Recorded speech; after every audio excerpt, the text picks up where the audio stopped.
कहानी प्रिया और रोती बच्ची। एक दिन की बात है, प्रिया सुबह पार्क में टहलते हुए जा रही थी, तभी उसे एक रोती हुई बच्ची मिली। प्रिया ने उससे रोने का कारण पूछा तो लड़की ने बताया कि वह जिस गुड़िया से खेल रही थी वह इसी पार्क में कहीं खो गई है। प्रिया ने उस बच्ची को उसकी गुड़िया ढूंढ लाने का आश्वासन दिया, जिससे वह बच्ची चुप हो गई। प्रिया ने गुड़िया ढूंढने के लिए समय मांगी और फिर दूसरे दिन गुड़िया लाने का वादा करके वहां से चली गई, पर गुड़िया न तो आरोही को मिली और न ही उस बच्ची को। प्रिया ने गुड़िया की तरफ से एक काल्पनिक पत्र उस बच्ची को लिखी और जब वह बच्ची पार्क में गुड़िया पाने की आशा में आई तो प्रिया ने वह पत्र उस बच्ची को पढ़कर सुनाया। पत्र इस प्रकार था, कृपया रोना मत, मैं समय समय पर उस गुड़िया के बारे में तुम्हें लिखती रहूंगी, बस तुम रोना मत। अब प्रिया रोज उस खोई हुई गुड़िया की तरफ से काल्पनिक पत्र लिखने लगी और लगभग रोज ही उस बच्ची को पढ़कर सुनाती, जो कि यात्रा का काल्पनिक वर्णन हुआ करता था।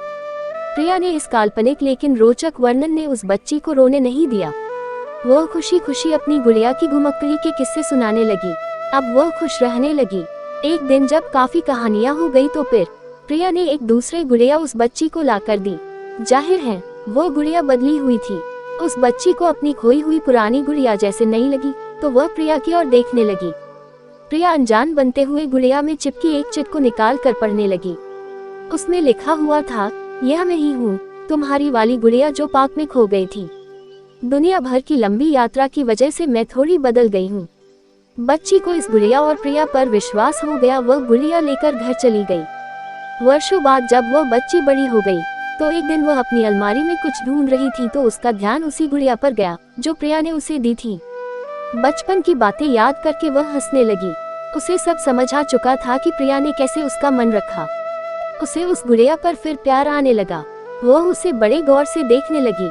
तभी उसकी नजर गुड़िया की फ्रॉक की आस्तीन में छुपे एक छोटे से पत्र पे गई। उसने बड़ी व्याकुलता से वो पत्र निकाला और पढ़ने लगी। पत्र में संक्षेप में ये लिखा हुआ था, हर वह चीज जिससे तुम प्यार करती हो कभी न कभी तुमसे खो जाएगी और जो तुम्हारे पास होगी वही तुम्हारे लिए सच्चे रूप में बनी होंगी। रूप भले ही भिन्न होगा पर प्यार एकदम खालिस होगा।